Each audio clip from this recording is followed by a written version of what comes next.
दो लड़कियां एक दूसरे की बहुत अच्छी दोस्त होती हैं। एक दूसरे के सुख में दुख में हर जगह वो काम आती थी। दोनों ही लड़कियां कॉल गर्ल का काम करती थी। जब जब उन्हें कहीं बुलाया जाता था तो वो उस बुलावे पर जाती थी और ग्राहक की सेवा किया करती थी। एक दिन एक लड़की को बुलाया जाता है क्योंकि वो लड़की हमेशा ही उस ग्राहक के पास जाती थी। लेकिन उस दिन उसकी तबीयत खराब होती है, वो परेशान होती है। तब अपनी सहेली से बोलती है कि आज मैं अपने ग्राहक के पास नहीं जा सकती हूँ, इसलिए मेरी जगह वहाँ तुम्हें जाना पड़ेगा। तुम वहाँ जाना, उसकी अच्छे से सेवा करना, किसी भी तरीके की कोई शिकायत नहीं आनी चाहिए। बात क्योंकि सहेली की थी इसलिए सहेली ने इस मामले को बड़े ही गंभीरता से लिया। वहाँ पर जाती है, जाते ही जो सेवा करते हैं, बल्कि सेवा करते हैं उसके बदले में अच्छी खासी रकम मिलती है। उसे इस बात का बिल्कुल भी अंदाज़ा नहीं था कि जिस काम के लिए वो आई है उसके लिए वो ज़्यादा पैसे मिल रहे हैं। इसलिए फिर उसने उसकी ऐसे सेवा की कि अपने ही सहेली का पत्ता साफ कर दिया। जब अपने ही सहेली का पत्ता साफ कर देती है तो इन दिनों में इस बात को लेकर कहासुनी हो जाती है। कहासुनी में कुछ ज़्यादा ही विवाद हो जाता है और दोनों आपस में लड़ बैठती हैं। जो एक दूसरे पर जान छिड़कती थी, एक दूसरे पर बड़ी मदद करती थी, वो एक दूसरे की दुश्मन बन बैठती है। और यहीं से ही एक नई कहानी का जन्म होता है, शुरुआत होती है। ऐसी कहानी जहाँ जहाँ तक जिस जिस इलाके तक ये कहानी सुनी गई थी, लोगों को यकीन नहीं हो रहा था कि ऐसा भी हो सकता है। वाकई में ही ये कहानी बड़ी ही दिलचस्प है और ये बड़ी अजीबोगरीब कहानी है। नमस्कार, मेरा नाम है मोहित और आप सभी का स्वागत है अनोखा जरूर में। आज की जो सच्ची घटना मैं आपको सुनाने जा रहा हूँ, ये सच्ची घटना है उत्तराखंड प्रदेश का एक जिला है उधम सिंह नगर। और उधम सिंह नगर जिले का एक शहर लगता है काशीपुर।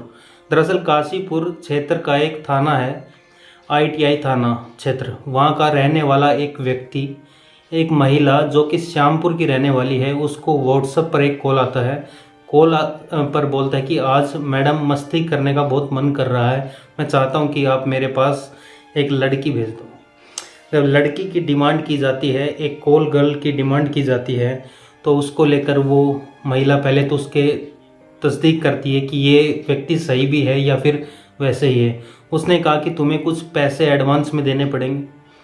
बात जब एडवांस के पैसों की आती है तो वो लड़का बोलता है कि मुझे कोई दिक्कत नहीं है, कोई ऐतराज़ नहीं है, लेकिन पैसे मैं तभी दूंगा जब मुझे दिखाओगे कि आप किस तरीके की लड़की भेज रही हो। अब बात आती है कि लड़की पार्ट टाइम के लिए यानी कि कुछ घंटों के लिए बुलाई जा रही थी या फिर पूरी रात के लिए बुलाई जा रही थी। लड़का बोलता है कि उसे पूरी रात के लिए लड़की चाहिए और जो आपके पास अच्छे से अच्छी लड़की हो मुझे वो भेजना। जब ये अच्छे से अच्छी लड़की भेजने की बात आती है तब वो बोलती है कि ठीक है, लेकिन इसके लिए चार्ज थोड़ा ज़्यादा लगेगा। चार्ज ज़्यादा वाली बात के लिए वो लड़का तैयार हो जाता है। इसके लिए व्हाट्सएप पर उसको कुछ लड़कियों की फ़ोटोग्राफ्स भेजे जाते हैं और उन फोटोग्राफ्स में कोई भी एक सुंदर लड़की को उसने सेलेक्ट करना था, छांटना था। जिस लड़की पर वो हाथ रखेगा उसी के बाद उसी को रकम बताई जाएगी कि इसके कितने रुपए हैं। 15 लड़कियों के फोटोग्राफ्स भेजे गए थे, लेकिन उसने 15 की 15 लड़कियों को रिजेक्ट कर देता है। अब रिजेक्ट करने के बाद वो बोलता है कि मुझे और लड़कियां चाहिए, इससे भी सुंदर हो तो उसका फोटोग्राफ्स भेजो, नहीं तो मत भेजो। अब उसमें से कुछ और लड़कियों के फोटोग्राफ्स भेजे जाते हैं, या 4 या 5 के आसपास। लेकिन उनमें से उनको एक लड़की पसंद आती है। वो बोलता है कि मुझे लड़की पसंद है। अब जो रकम तय हुई थी, रकम तय के बाद आधी धनराशि उसको एडवांस में देनी थी और वो इस बात को लेकर तैयार हो जाता है।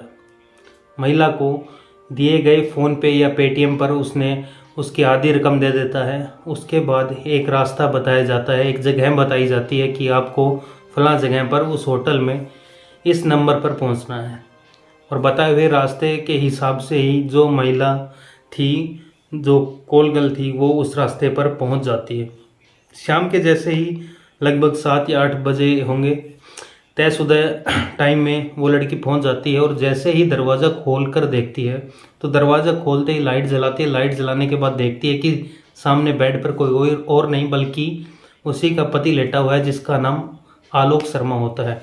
आलोक शर्मा को देखते ही उसकी पत्नी जो होता है पूजा शर्मा, इस बात को काफ़ी विवाद होता है, कहासुनी होती है। वो बोलता है कि तुम यहाँ क्या कर रहे हो। वो कहती है कि तुम यहाँ पर क्या कर रहे हो। जब एक दूसरे सब देखते हैं तो शुरुआत में लग रहा था कि शायद ये गलती से इस कमरे में आ गई है, लेकिन लड़के ने लड़की को बुलाया था और लड़की बुलावे पर ही वहाँ पर आई थी, इसलिए ये धोखा नहीं था बल्कि बिल्कुल जो था वो सही था। महिला को समझने में जरा सा भी वक्त नहीं लगा। उसे इतना गुस्सा आता है कि वह अपने पति के साथ मारपीट पर उतारू हो जाती है, और जैसे मारपीट पर उतारू होती है तो पति उस पर भारी पड़ता है। वो अपनी पत्नी को वहाँ पर पीटना स्टार्ट करता है। होटल के अंदर जब इस तरह से अपनी पत्नी को पीट रहा था तो उसकी चीखें निकलती हैं, वो शोर मचाने लगती है, और जैसे ही चीख और शोर मचाती है तो लोग आसपास के होटल में जो लोग थे वो आवाज़ सुनते हैं, कर्मचारी हुए या फिर रेस्टोरेंट उस होटल के मालिक वगैरह वो सब आते हैं, देखते हैं कि महिला पुरुष आपस में झगड़ा कर रहे हैं, लेकिन वो सब में कोई नहीं जानता था कि ये सब आपस में पति और पत्नी हैं, जबकि सबको ये मालूम था कि ये एक व्यक्ति है, इसने कॉल गर्ल को बुलाया था। जब इनमें मार पिटाई कुछ ज़्यादा होने लगती है, लोग इसे बड़ी मुश्किल के बाद इनको छुड़ाते हैं, और छुड़ाने के बाद होटल से इन्हें बाहर कर देते हैं ताकि ये झगड़ा इनके बीच ना हो। क्योंकि जब झगड़ा बढ़ रहा था तब वो अपने घर की पुरानी बातों के बारे में बात कर रहे थे। महिला अपने पति पर कई तरह के लांछन लगा रही थी, और पति अपनी पत्नी पर कई तरह के लांछन लगा रहा था। वो बोल रहा था कि मैंने आज तुम्हें रंगे हाथों पकड़ा है। और जब लोग ये बात सुन रहे हैं तब लोग समझते हैं कि ये घर का झगड़ा और बाहर होटल में आ चुका है। जब उन्हें होटल से बाहर निकालते हैं तो वो लड़ते लड़ते सड़क पर पहुंच जाते हैं, और देखते देखते सड़क पर बहुत सारे लोगों का जमावड़ा लग जाता है। तभी पुलिस मौके पर पहुंचती है, और पुलिस ने इस महिला को, जिसका नाम पूजा शर्मा होता है, उसके पति यानी आलोक शर्मा होता है, इन दोनों को हिरासत में लिया जाता है और सीधे इन्हें थाने लेकर पहुंचते हैं। ITI थाने ले जाने के बाद जब इनसे बातचीत करने की कोशिश की जाती है तब लड़का बोलता है कि इस लड़की से उसकी परिवार की सहमति के बाद शादी हुई थी, और शादी के बाद से ही ये ज़्यादातर अपने मायके में रहने लगती है, और मायके में रहती थी तो मेरे परिवार वाले, घर वाले ज़्यादा परेशान रहने लगते थे। कुछ लोगों से मुझे पता चला कि तुम्हारी बीवी जो है गलत काम करती है, धंधा कर रही है। जब उसे ये पता चला तो उसे यकीन नहीं हुआ। उसने अपनी पत्नी से जब ये बात पूछी तो पत्नी ने बेवजह लड़ाई करना स्टार्ट कर दिया, झगड़ा करना स्टार्ट कर दिया। और जब झगड़ा होता है तो इसी बात को लेकर इन दिनों के बीच में लगातार विवाद होने लगता है। 2-3 साल पहले शादी हुई थी, लेकिन शादी जो है वो ज़्यादा दिन टिक नहीं पाई। कुछ ही महीनों में ये शादी टूटने के कगार पर पहुंच जाती है, और महिला जो है ज़्यादातर वक्त अपने मायके में रहने लगती है। अब इसी बात को देखते हुए पति अपनी पत्नी को लेकर ज़्यादा परेशान होता है। रिश्तेदारों से, दोस्तों से, सभी तरह से मदद मांगता है, लेकिन कहीं से कोई मदद नहीं मिलती है। एक दिन ऐसे ही बाजार जा रहा था, और बाजार जाते हुए उसको एक महिला मिलती है, और वो महिला को कोई और नहीं बल्कि उसी की पत्नी की सबसे खास दोस्त होती है। जैसे उसके सामने टकराता है, वो बताती है कि तुम्हारी जो पत्नी है वो श्यामपुर की एक महिला के साथ धंधे वाला काम करती है, वो एक सेक्स रैकेट का एक हिस्सा है, एक सदस्य है। वो इस बात को जब सुनता है तो पति बोलता है कि मुझे इस बात पर बिल्कुल भी यकीन नहीं है, भरोसा नहीं है, जो तुम कह रही हो ये बिल्कुल भी सच हो ही नहीं सकता है। लेकिन वो महिला थी, वो जानती थी, क्योंकि दोनों एक दूसरे की बहुत अच्छी दोस्त थी।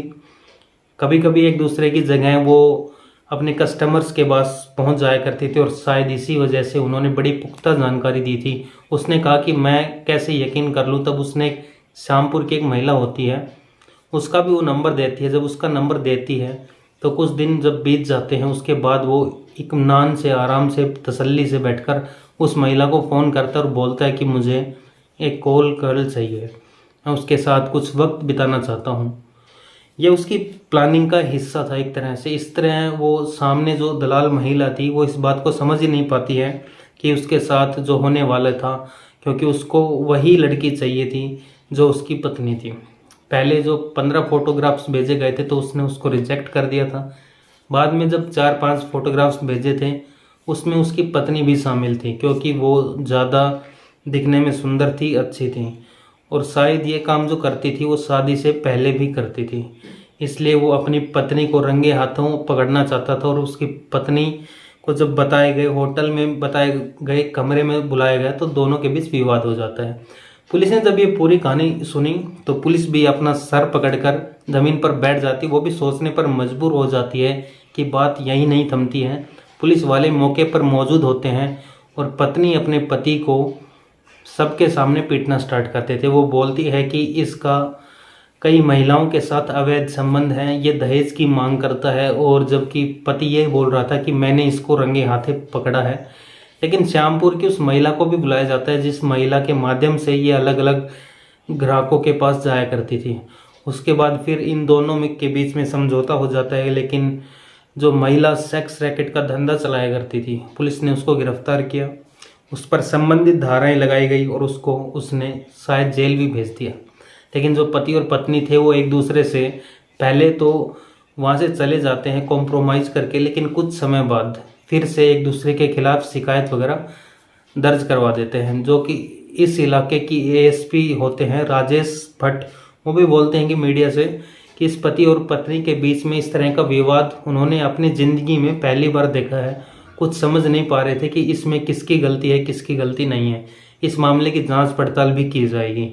आगे जांच पड़ताल के बाद होता क्या है ये तो खैर मीडिया में नहीं आया था, लेकिन जैसे जैसे कहानी सोशल मीडिया पर अखबारों के माध्यम से ये वायरल होती है, जहाँ जहाँ तक कि ये कहानी पहुँचती है, लोगों को यकीन नहीं होता है कि जिस महिला को, जिस कॉल गर्ल को बुलाया जा रहा था, वो जानबूझकर बुलाया जा रहा था और उस महिला को पता नहीं था कि सामने ग्राहक के रूप में कोई और नहीं, उनका पति ही होगा। और इसी बात को लेकर, क्योंकि इसमें एक बात और भी आई थी कि महिला अपने पति से छुटकारा चाहती थी और पति बिल्कुल भी छुटकारा देना नहीं चाहता था। शायद तलाक ना होने की वजह से इनमें लगातार विवाद बढ़ता जा रहा था। दोस्तों, इस पूरे घटनाक्रम को सुनाने का उद्देश्य किसी को परेशान करना नहीं है, किसी का दिल दुखाना नहीं है, बल्कि आपको जागरूक करना है, आपको सचेत करना है। आप जहाँ भी रहें अपना ख्याल रखें, सुरक्षित रहें। धन्यवाद।